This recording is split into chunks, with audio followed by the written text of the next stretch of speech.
Ladies and gentlemen, welcome to 544. I am your host, Keith Andrew, and this is the KeithAndrewNetWork. The whole point of my talk show is to show people that even with having a learning disability, I can still amount to something. And at the same time, I'm able to turn myself into an example for people out there dealing with any types of learning disabilities and disabilities. And never give up and prove people wrong. Prove to them. Actually, let me do it again. I just had a brain fart. That's what happens when I'm nervous. My disability shows more. The whole point of my talk show is to show people that even with having a learning disability, I can still amount to something. And at the same time, I'm able to turn myself into an example for people out there dealing with any types of learning disabilities and disabilities to never give up and prove people wrong. Prove to them. Yay! That's enough for you. Good for you. That's enough.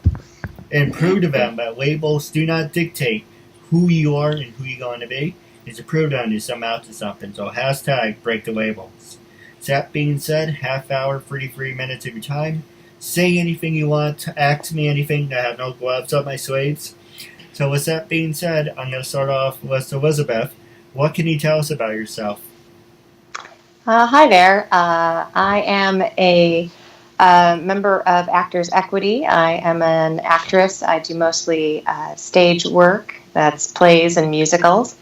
I split my time between my home here in North Dallas, Texas, and wherever I may have a job at the time. I just finished a show in New York City at the Planet Connections festivity, and that show is called Rusalka, and I got to play one of two sisters who were actually based on real people, two Nazi hunters during World War II. It was a great show, really fantastic cast and crew and musicians.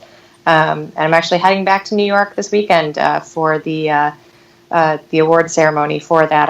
Our show was nominated for Best Show. I got nominated for Best Supporting Actor.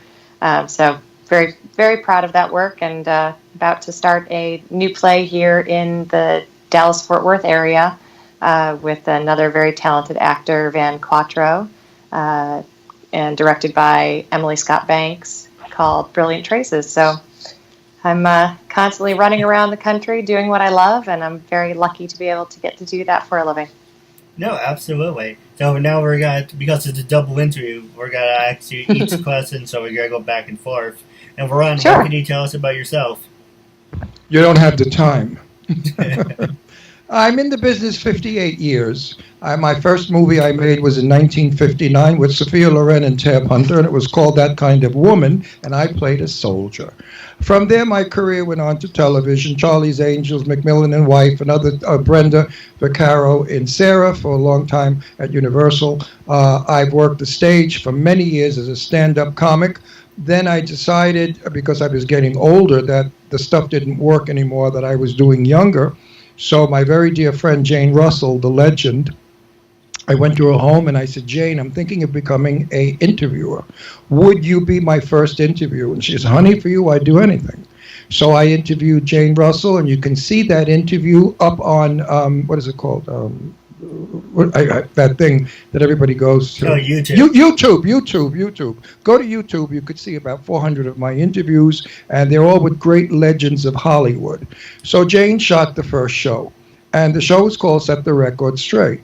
I wanted my stars to say the truth about things that have been said about them. And Jane Russell had a problem with her breast size, because they always said that she was a 38 double D. So the question I asked Jane Russell was, Jane, in 1940, what size bra were you? And she said 36B. I was not a cow. She resented the fact that they thought that her fame was because of her bosom, when in fact her beauty, her beauty was far beyond her boobs. Then I interviewed Arlene Dahl. And that interview was an intense interview that you should see, because it was about Lex Barker raping Lana Turner's daughter, Cheryl Crane, when she was 10 years old for 1 year. And then finally, she told her grandmother, who told Lana. Lana got a gun and went after him and threw him out. He then married Arlene Dahl. Now I'm interviewing Arlene Dahl, and I said, Arlene, is it true what Lex Barker did? She said, Ron, it's an absolute lie. And she bangs on the sofa arm. She said, Lex had a package so large, had he ever entered a 10-year-old, he would have killed her. So now, what do you think Time Warner Cable does with my commercial? They use that clip. So we had very, very big, successful questions asked all these stars. Tab Hunter, we discussed his being gay.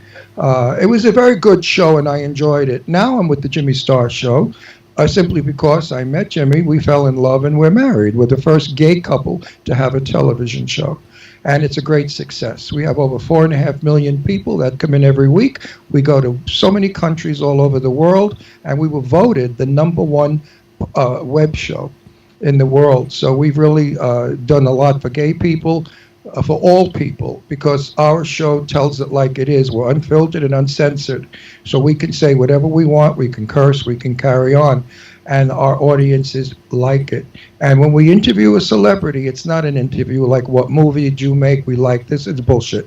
We tell them, are you gay, are you straight, do you have a girlfriend, do you have a boyfriend, what do you like to eat, where do you go when you're not working? And our fans love it because we bring the person to them, not the Hollywood actor. No, That's absolutely. That's who I am. And Elizabeth, I know you're making fun of Express, and so I'm going to pass it over to you. How would you retort? That's some heavy subject matter Well, on your show. there was an old lady that I hated who was on my network. Okay, she was a very famous interviewer. She's dead now. I'm so happy because she was a wicked, mean, vicious woman. And she ran into Time Warner executives when I had my first show. She said, who is this Ron Russell? He's out of his mind. He asked Jane Russell what bra size she is. What are we becoming, a porno network? And I was called into the office. And I said, what seems to be the problem? They said, well, I said, it's a bra. What is the big deal? Everybody wears a bra. If you don't wear a bra, you're like hip. I said, and also, we were up for about an hour. Not even an hour. We got 16,000 hits. Well, they never said another word. They said, You're kind of like the precursor to TMZ. Well, I always had a personality of telling it like it is. As I said, man, can you use like some kind of nasty words in this show? Yeah, it's uncensored, freedom of speech. Okay. My famous expression on my show is I blow smoke up no one's ass. I tell the truth. If you come on my show, you're pre-warned by Jimmy Star. Ron will ask you questions. And if you don't care for these questions, then don't come on the show. I have had great celebrities on our show. I mean, big top name, big stars, and they don't mind. They enjoy it. They email me afterwards, love your show, it's great. We are not an interview show. We are a conversation show. We have a conversation. We all talk at once. It's like I say to them, make believe you're in Brooklyn now, in my house, in my kitchen, eating Entenmann's crumb cake with coffee. And we're gossiping or talking, and that's the theme of the show. Now, I want to mention something to you, because you said disability. Yes. When I was a little boy, they had no idea what dyslexia was. It hadn't been found yet. I remember crying in the math class and ripping up the paper and throwing it on the floor and being sent to the principal's office because I didn't understand what they were talking about. Everything with me was reversed. Right. And I had a difficulty with it. I failed general math, always. I was never able to move on in school. I left school when I was 16 years old, out to be an actor. And I want to tell everybody out there, do not let dyslexia or disability make you think that you can't do other things. Math was never my thing, but acting and theater is my thing. I am an actor. In heart, in soul, in life. And I love it, and I enjoy it, and I want more of it at my age. So those of you out there who are dyslexic, so what if you don't know how to give change and get change in a restaurant? So what if you can't add up a bill in a restaurant? I've got friends that do that for me.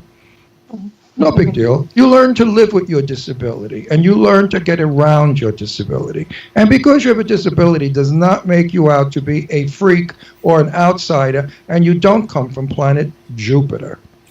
No, I agree with you. And while we're on the subject about disabilities, that's what the show is about.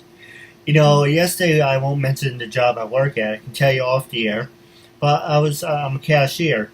and someone gave me a 50 and a 20, and I was like, I don't know how much a 50 and a 20 was. I could tell you 50, 60, 70. It's $70. Well, I figured that out later when I used the calculator, and it's long story short. This woman gave me 150, and then I was like, okay, there's 70. Then okay, how much is 70 plus 20? And it's like you could have just done to counted the 4 20s, then added the 50 on top of that. Instead, I went from the lowest number and counted up.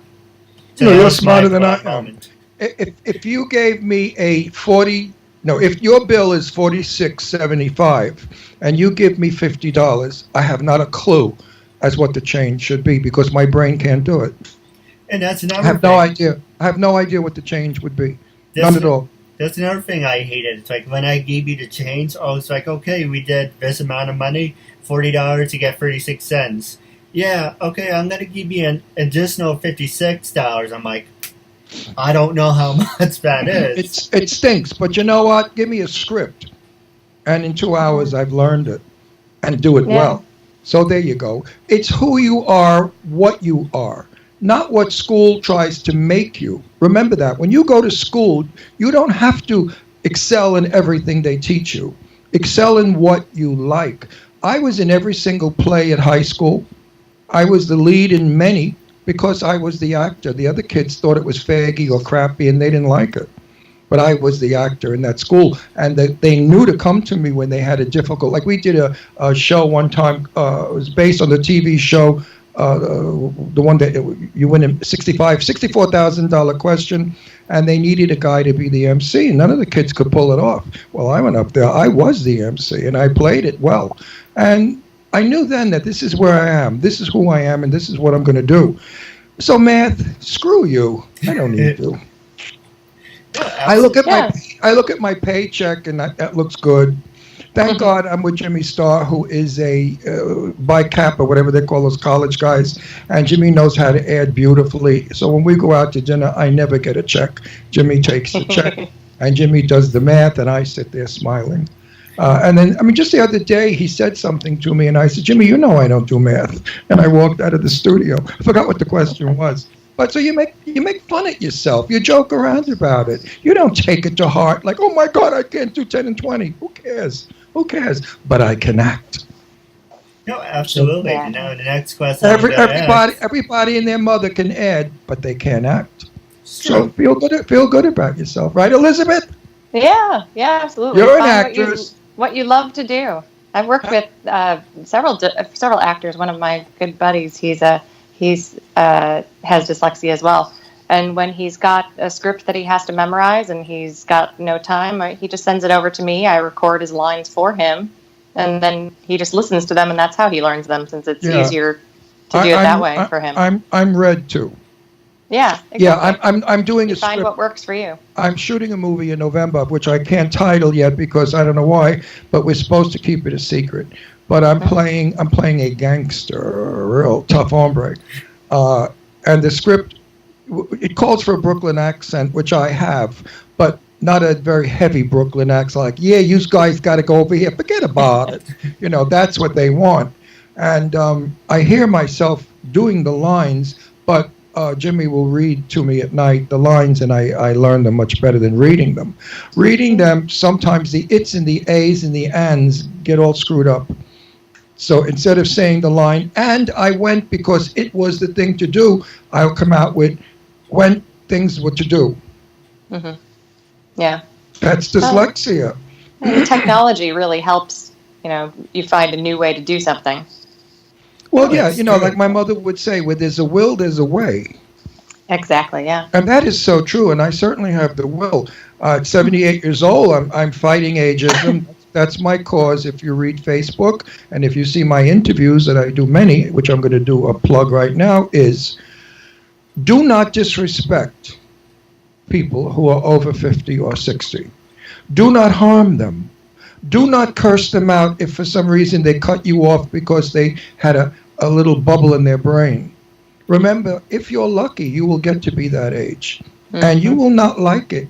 I heard I was nauseated by it. I was driving, we live in Palm Springs, and I was driving down the road, and obviously the old guy in front of me, in a Bentley, by the way, made a mistake. Well, this young person ran by him and cursed him out. You effing old effing F. Couldn't use that more. Get the F off the effing road. And I just rode next to him and I said, how would you like to get out of the car and say that to me? And he didn't. He hit the gas pedal. Because I said to him, I will rip your lungs out and shove them up your ass, you little prick. And he took a powder. I feel that years ago, my grandmother lived with us all her life because being Italian Jews, that's what we do. We don't throw our family out. Yeah. Today, they're planning where they're going to shove their parents when their parents are 50. There's no such thing as grandma and grandpa who have the knowledge of the world and who can only teach your grandchildren the beauty of what yesterday was. And the world was a beautiful place 30 years ago. It no longer is. It's a world of hostility, evil, mean, the disrespect to President Trump. I'm not a Trump favorite, but the disrespect to him is not necessary because it shows other countries that we are ill-mannered. Discuss his politics. Discuss what you don't like about his politics, but don't degrade him with pictures of him banging Pence up the butt, or his wife is a whore and she's naked and look at this creep for the first lady. That is disgusting. Leave that alone. Talk about the man. As a president, I think he's not well. I think he stinks, but I will never slander him as a person or as a human being. I think he has mental issues, mental disorders, and I am a firm believer that we must never, ever harm, humiliate, or insult people with mental issues. And that's the word that I get out. And a lot of people say, oh, screw you, I'm not going to be on your Facebook page. And I said, well, you have mental issues too. So, go with Trump to a psychiatrist. Don't you agree with that? Well, I think, you're talking about having respect for your elders, and I certainly, I'm very lucky in that I still have one of my grandmothers is still alive, and she's one of my favorite people to talk to, and even when I'm traveling with shows, I make time to do phone calls and catch up, and whenever I'm in Chicago, I spend time with her because I think it's important, especially for those of us who are younger, to gather the stories of our grandparents and our older relatives, because that generation lived through World War II. She spent World War II in occupied territory. She's got stories that they'd make movies out of them. That's the truth. Yeah, and unless you learn those, that old adage of history repeating itself. Yeah, we have to learn from that. And one of our favorite things to talk about is actually politics. Both she and I really enjoyed talking politics with each other. And are you Jewish? No, I'm actually, okay. I was raised Catholic. Okay, so then you don't know about the Second World War. You don't have a family member. But my grandmother, who lived in Genoa, Italy. Genoa has the biggest population of Italian Jews. Mm-hmm. Ronzoni Macaroni is Jewish. Fiat is Jewish. Alfa Romeo. All those big people are Jewish. And my grandmother, this is during the war, a Nazi soldier came up to her apartment and knocked on the door. And my grandmother said he was a beautiful young man with blue eyes and blonde hair, just a beautiful man. And he said, I'm hungry and I need something to eat. Now, my grandmother never said that she wasn't Jewish. Her husband, who was dead, was. She said, come in. And she fed the boy. And the boy turned around and said to my grandmother, I made a vow I was going to kill the next person that refused to feed me. That's how hungry I was. Well, 30 years later, whatever, in the 1950s, there was a knock at my grandmother's door. And this beautiful, older blonde man came in with a woman and children. And he said, you don't remember me, Senora. He said, but you fed me when I was starving, and I came to thank you again. This is my family. And my grandmother invited them in, and she cooked for them. And he said, we did not want to be Nazis. We did not want to kill Jews. We did not want to kill people. But we were threatened to be killed if we didn't do it. So he apologized to her. And I thought that was a brilliant story because not all Nazis are bad, not all Germans were bad. And No, we've I got to agree. get rid of this thing about Germans or Nazis. Let's lose that Yeah. stigma. I don't think that that's a stereotype that retains anymore. I mean, the new Nazis are not necessarily German; they're just uneducated and Well, the new pers- Nazis are crazy. They yeah, also need to go with Trump to an analyst. But the yeah, point I was bringing out about Trump was he's 70 years old. He's suffering ageism, the worst kind. He's suffering insult of his age. I don't give a damn about him, but he is an older man and he should be respected. We do not teach our children today to respect older people. In my day, we helped someone across the street. If there was a person in a wheelchair, we asked, can we push you or get you something? We were kind to everyone that was old. Today, they make fun. I Well, that story I won't tell. But anyway, that's my too much. I don't want drab. I like funny. Let's do funny. yeah. Elizabeth, so are you married? I am indeed. Yeah. And how many kids? No kids. No Oh, kids. It's oh, oh, hard to travel and do show business when you have I know. a baby to haul around. My Unfortunately. my daughter's an actress, and she said, "Daddy, I think I'm at a point now where I may consider marriage because now it's so easy to do film." Years ago, it was very difficult. You had to be away for such a long time because a camera setup could take a whole day for one shot. Now they do it I mean, the movie I'm in, I think I'm doing 3 scenes in one day. Yeah. Years ago, that was what? One scene if you were lucky in a day. Yeah. So, so you can drag your kid around or a husband around. Do you like living in Texas? You know what? I like it fine. I don't always like the politics, but Well, it's Republican. All I Republican. think it's changing. I really think that it's starting to become a much more diverse state. Don't you wish you Unfortunately, lived? Don't you wish you lived in New York? I have lived in New York for many years, and I back and forth for projects to New York all the time. I grew up on the south side of Chicago, so and I've lived all over, done national tours of shows that have taken me from state to state to state, and got to see huge swaths of the U.S. that I never expected to. But it happened just to be where my husband and I ended up buying a house, and he's a very talented musician, and he works nonstop here in the DFW area. And, I figured Texas could use a couple crazy northern liberals voting.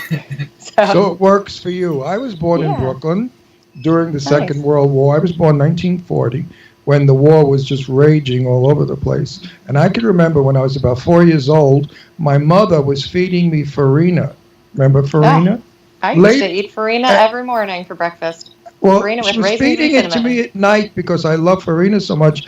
And it was nighttime and there were airplanes flying overhead. And I remember my mother saying, they're ours. Don't worry. So even at 4 and 5 years old, we were terrified of the Germans coming and, taking over the United States. But I'm a native New Yorker living in Palm Springs because I can no longer tolerate the winters. They physically harm me. But I miss and I love my New York. Oh God, You can always come back. I do go back, but you know what? I'm like a tourist. I have friends there that are wonderful, but they all talk about things that I'm not involved with anymore. Like they talk about 2 nights ago they went there, or last week they went there, and I sit there like, oh, that sounds good. That sounds good. I'm not a part of it anymore. Yeah. Now, if I may, and New York changes so fast. If I may, we're going to take a quick commercial break, and to remain in time, I'm going to pass the show over to you guys. And now, for people who want to hear you, it's your show. I told you I was going to take it over. I'm an interviewer. How do you interview an interviewer? It's an impossibility. I mean, this is what I do for my work. I don't mean to. It's just that I can't help it. So I want you. Keith, it's your show. Keith, you ask us the questions. I'm not going to say another word. Zito. No, you know what? This is experience for myself. This is what I want to do until the day I die. I'm very passionate, and just forget the commercial break. We're just gotta continue with it. This is what I want to do until the day I die. So you took over the show. That's fine, because I'm learning from you. Because this is what you are doing, and this is what I want to do when I'm your age. because good. that's how passionate I am. So I didn't Good. give a shit that you took the show over and it's like, okay, No, I don't want to take it over. Don't say that because I'll hang up and cry. Listen to me. Aw. What's your disability? Anyway, we never talked about it. You sound fine to me. I put a good mask on. Well, okay, well, what are you suffering from, or what is suffering? That's a terrible word. What are you afflicted? We can't even use that word. What is it about your personality that has a bit of a, let's put it this way, a little bit of a twinge? Well, you can ask me anything you want. Gloves off. Let's see. I was labeled ADD, ADHD, handicap, mentally challenged, mentally disturbed. On the spectrum. Mentally disturbed. I don't know. I don't go for that. Strike that one out, baby. No way are you mentally disturbed. I was also on the spectrum of retardation, and I read and learn at a 5th grade level. And the same thing, when you're talking about your scripts, I have to. Someone say, "Okay, here's the script. Go read it." For me, I'm gonna be like, "All right." But if you sit down and go over it with me like 3-4 times, it will sink in. Because of that, you're a hero also, like we are. I'm a hero, and she's a hero. You just say you were a hero. You have to listen. No, your friend. Your friend listens. Sorry. Yeah, so there are many people who learn from hearing. I mean, I know that I fall asleep to the Golden Girls. I watched them for years. I mean, I could tell you the dialogue of the Golden Girls. And also my very dear friend who I love is Stan Zimmerman, who wrote for the Golden Girls. Yeah. Yeah, and Steve, and I have to do this plug, Stan Zimmerman is putting together a new show called Silver Foxes, based on the Golden Girls. Right. And it will be all gay men that are actors, and they have to be silver foxes. And I don't know, I think maybe I might be... Anyway, in Silver Foxes... Stan Zimmerman is brilliant. He's got a play running right now in L.A. about the Diary of Anne Frank. But instead of the people being Jews, they're Hispanic, running from the people who are going to deport them. It's the exact dialogue of it, and it's such a smash hit, I can't tell you. I haven't had time to go in to see it, but Jimmy and I are dying to see it. It's got reviews up the canoe. I mean... Great. Anyway, Stan Zimmerman, you're wonderful, and I want his name out there. And everybody, please support Silver Foxes. Let's get it up and running because gay people that are my age are invisible. Let's bring them to light. Actually, it's funny you should mention that. For the longest time, he was the first ever I'm a wrestling fan. He was the first ever WWF Intercontinental Champion. And his, I guess, hidden secret or dark secret that he hid, and it finally came out and he was gay. His name is Pat Patterson.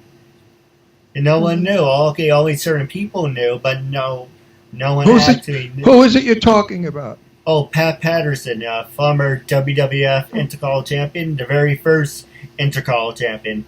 He's buddies with Vince McMahon. I don't know the name or him. Yeah. What did he do? Oh, he's a professional wrestler. I mean? Who cares about wrestling, that barbaric sport? No. I don't like anything where people hurt each other. I mean, when I see these boxing things, if I'm channel surfing and the guy's bleeding, I think, what kind of people are we? Are we looking for gladiators? Yeah, are we back? I can't watch those. Right, WWE is like WWE is basically like fight choreography. It's like doing stage fighting. They're not actually hurting each other. It's more for entertainment and athleticism. The same thing with movies. Jimmy, we go to a movie and the guy's arm blows off and his head explodes. Jimmy said, "Oh, real cool," and I look away and I say, "Jimmy, you are barbaric. How could you think that's entertainment?" In my day, Lauren Bacall or Humphrey Bogart would shoot somebody and they'd fall on the floor, not a drop of blood, nothing, and it was suggested through acting. Today, actors have it easy because it's all what's it called? CGI.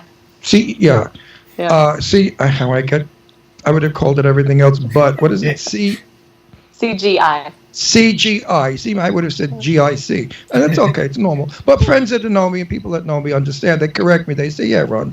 I said, "Fuck you. You know what I'm talking about." Excuse my French. You know what I meant. Yeah, you know what I meant. I got to be so specific. But anyway, it's all CGI today. Little acting. Last night, Jimmy and I watched a film on television that I have seen many times, and it was the Yonkers film with Mercedes. See what goes. Anyway, the film was brilliant. It was wonderful. It happened in Yonkers, is the title. Oh, it was yeah. filmed Great film. about 1940. And Mercedes, what's her name? Mercedes, I love her to pieces. She doesn't work anymore. Where are you, Mercedes? I want to talk about it on my show. I wanted to come on my show. I love her to pieces. Did she do a performance in that movie? She played a girl that was slow. She was living with her mom, and she was like a 15-year-old. And they said she'd never advance beyond 15. She was absolutely brilliant, beyond brilliant. It's a great movie. Yeah, you should look, Keith, you must see this film. You'll get a lot out of it. And you'll see the warmth and the love and the heart that she had. And all she kept saying was, I just want to get married. I want babies like everybody else. And that it was a cry movie. But definitely watch it. It happened in Yonkers. Great film, everybody out there listening. Watch it. No, absolutely. Now it's the last 2 minutes left. Oh, we went fast. I never shut up. I mean, I'm like the rabbit there. But anyway. The reason I'm letting you have the spotlight is because this is how I learn. I learn hands-on. And the more practice I have, the more people are willing to help me to do double interviews. I build up the confidence on myself. Say, okay, the next time I'm going to do it, I'm going to hit on this, I'm going to hit on that. So it's more practice, because I used to do one-on-one interviews. Then I started to get bored of it, because my ADD was like, okay, let's do something else. I want to do double interviews. I want to do triple interviews.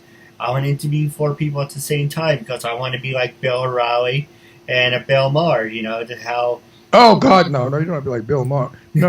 I know Bill. You don't want to be like Bill Maher. No. Maybe like James Corbin on his couch. Let me say something to you, Keith. And I blow smoke nowhere, okay? Yeah. Here's my tip for you as an interviewer. Be honest. Be yourself. You are a very sweet, gentle, kind man. When that comes through, the audiences will love you. Don't try to deceive anybody. Don't try to be a wise ass. And don't try to outsmart a guest. Stay who you are. And you will be a very big success when you're my age. And you probably will have a talk show. I hope so. Baby. Yeah. Actually, the last... Isn't he a sweetie pie, Elizabeth? Absolutely, yeah. And I think, absolute sweet guy. Because you have this innate sensitivity and sweetness to you, it will help you open up your guests and get really truthful answers out of them. Oh, that's the truth. Be a friend to your you put guests. people at ease.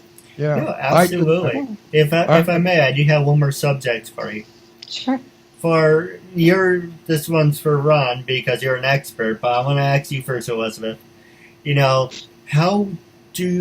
you were in my spot and you wanted to be written about and you want to be right about, how do you get yourself out there? And what would be some of your tips? And Ron, what would make you interested in having Elizabeth on the show? Is there any... and this is how we're going to wrap up the show, because long story short, I've been trying to get myself out there, and I found one person who said she would be interested to write about me. Didn't hear back, but we're waiting. But I went to the Post, I went to the Record, I went to radio stations, and it's like, okay, tell us what you do. And as soon as I said I have learning disabilities and this is what the show is about, that's it. We don't want to hear from you. You're not the right fit, or, yeah, it's great what you're doing, but it's not our forte. So passing it to you. Okay. Unfortunately, today, people only want dirt, dish, and gossip. Yeah. If you don't give them that, they are not interested in you. They want to know the size of your penis. They want to know if your breasts are real. They want to know how many times a week you have sex with your mate. These are the things that you have to talk about today. I'm an old-timer. I find them distasteful. It is. But I do them because it's what the audience wants. And that's what a performer is all about. You must give the audience what they want. And this is a time now where we're open. The world is open. Nobody puts tags on anybody anymore, hopefully. Time. Keith, give it time. Don't rush. 58 years I'm in the business, and look where I am. Finally, success at long last. 58 years later. It doesn't come overnight. Get to know as many people as you can in the business. Socialize, network, become friends with. Now, as for Elizabeth, I would gladly have her on our show if she's got what to make my people, my audience, happy.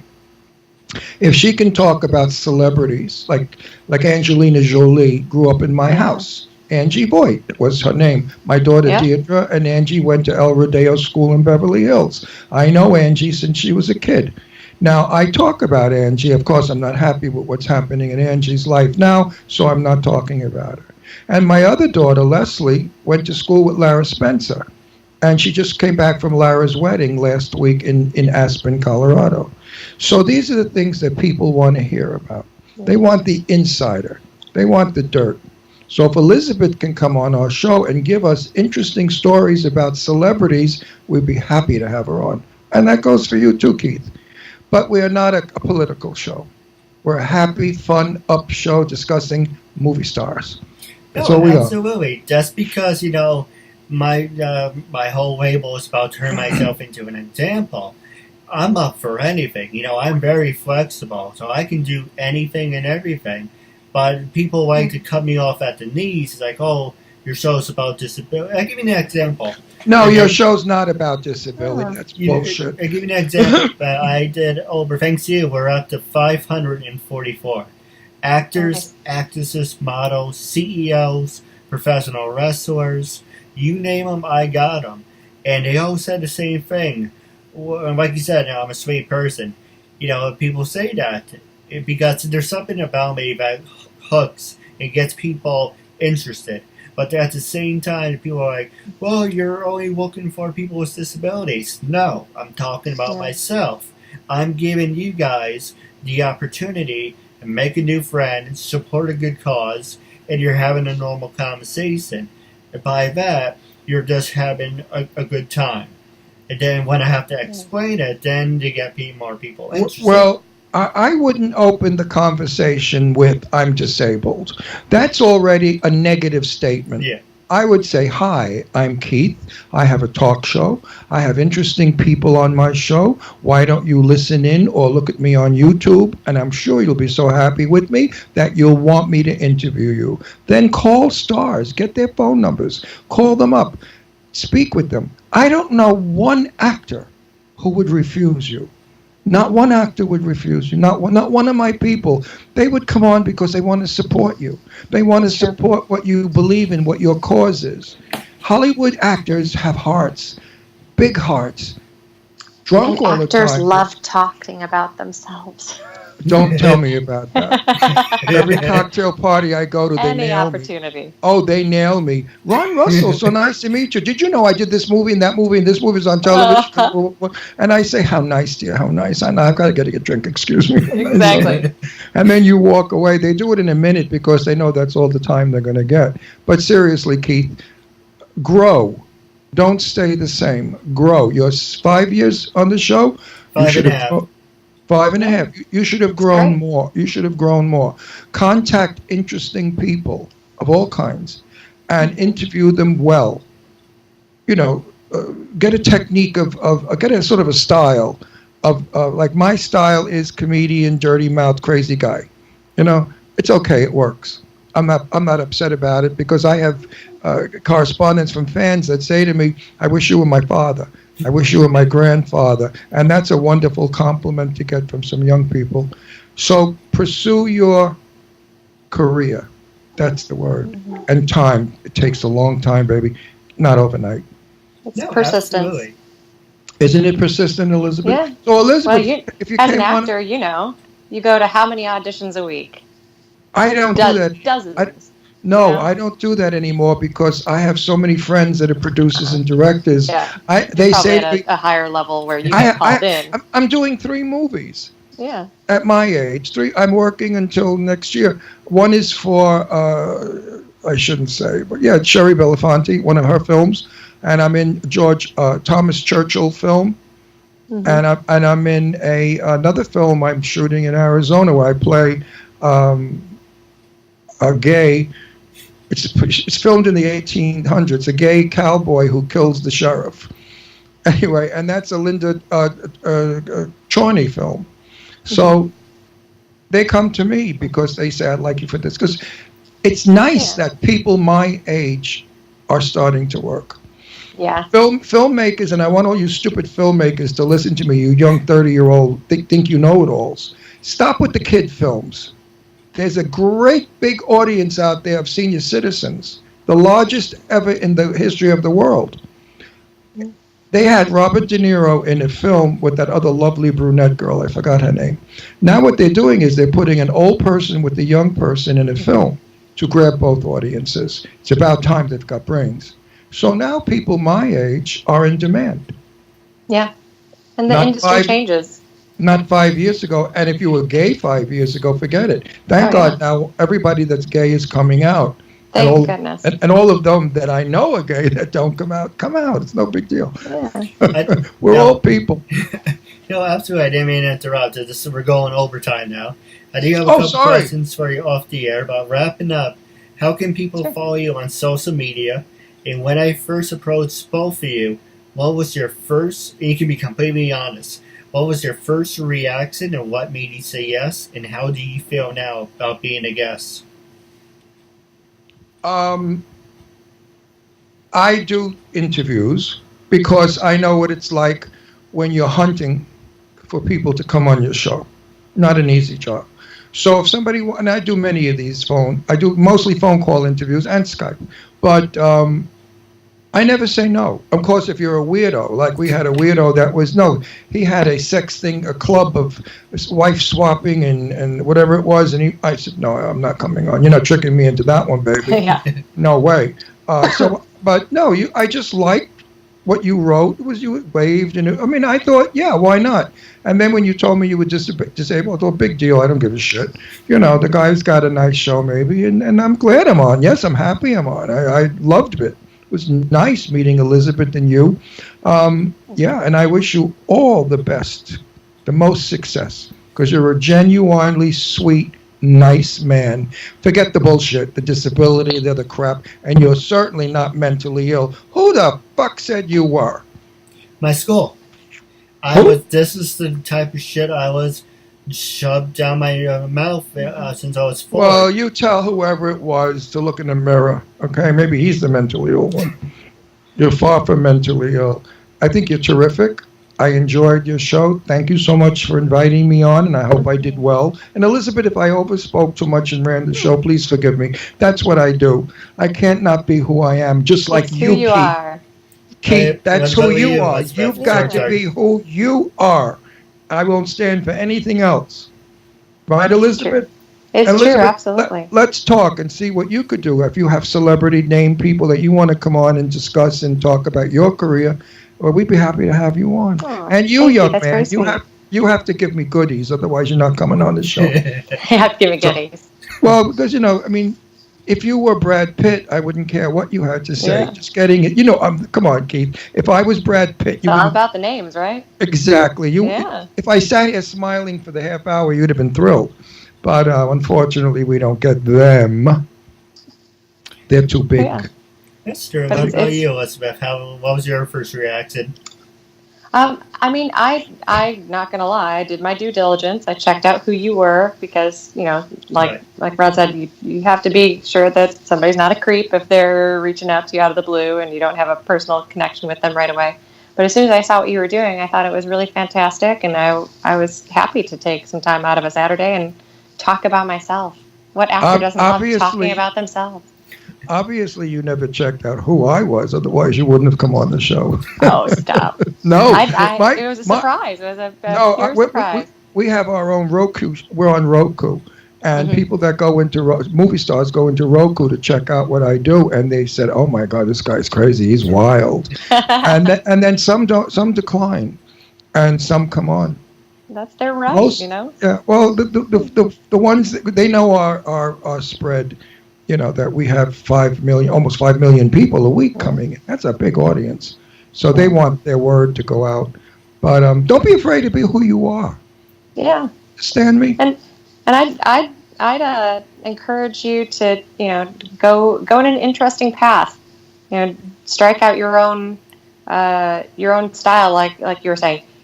If that is talking to other artists and actors about disability, and amplifying that through organizations that promote equal rights for people that are living with disabilities or living with challenges, then use those paths that are open.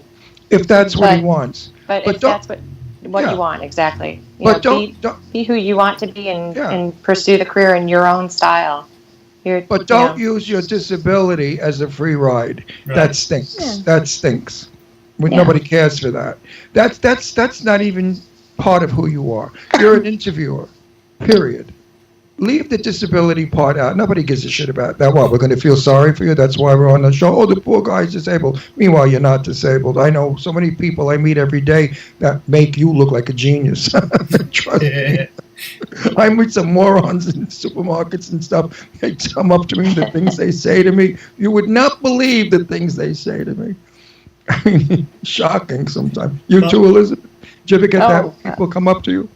And they ask you the weird stuff. If you're among people, you're going to run into some oddballs, right? That's true. Do I ever?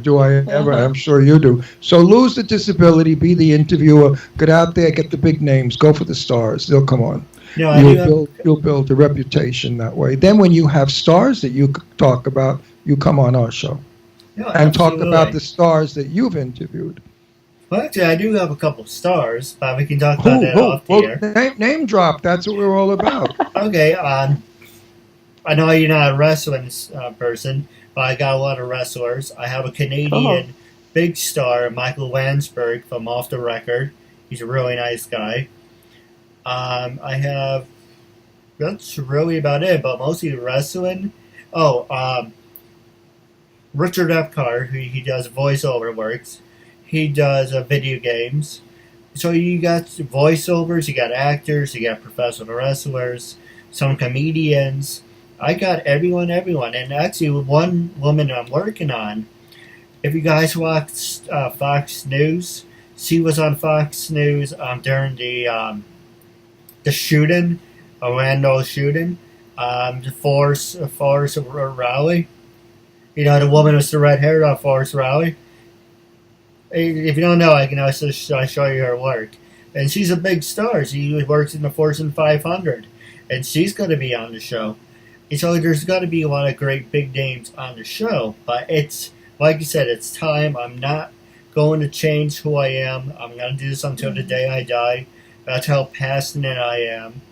And this is what I'm going to do for the rest of my life. But with that being said... Well, more kudos to you, my friend. And I think it's wonderful. And we have come to a point in our lives now where we do not institutionalize people who are a little different. Otherwise, I'd be in a nut house years ago. That's for sure. But with that being said, and we're wrapping up. I do have a couple questions off the air. It was a real honor and privilege to have you guys as a guest. And I'm looking forward to part 2 down the road. Thank you so much for having us on again. And I got news for you. I'm going to just talk about some people and ask them if they'd like to do your show. Oh, and then I'll send them your way. They're big shots, so don't get intimidated. They're just regular people. Don't forget, they use the toilet, too. Vanessa Lina. Asian Lalo. This is Cynthia Bass today. I'm Sonia Fisher. This is Shane Smith. My name is Alexandra Bowie. My name is Amelia Clover. Hi, I'm Amy Linden. Hi, I'm Anita Nicole Brown. Meg Green. Hi, my name is Asata Caldwell. Hi, everybody, I'm Brooke. Hi, I'm Bryn Berg. Hi, I'm Casey Dunn. Hi, it's Cassandra Kavinsky. Hi, I'm Christina Briza. I'm Cindy Hogan. I'm Courtney Sinello. Hi, I'm Daisy. My name is Deborah Jane East. Hi, my name is Dinah Marcia. Everyone, I'm Victoria London. Hi, I'm Heather Crona. Hi, I'm Heather Callahan Stevens. Hi, I'm J. Nicole Ralph. My name is Jamie Petrell. My name is Turi. My name is Julia Brankovich. Kathleen Wills. Kimberly Amato. Hi, my name is Laura Putnam. Hi, I'm Laura Chapanis. Hi, everyone. I'm Melissa Damas. This is Michelle Mupo, a.k.a. Fuchsia. I'm Rachel Rivera. Hi, my name is Sarah Joy Mount. Hi, I'm Susan Brender. Hi, everyone. This is Venus Leone. Hi, I'm Shozana. Hi, I'm Stephanie Herrera, and I was just on the Keith Andrew Network. It was tons of fun. We used up all our time and then some. I really recommend this show, and try to be a guest on Keith's show. It was super fun.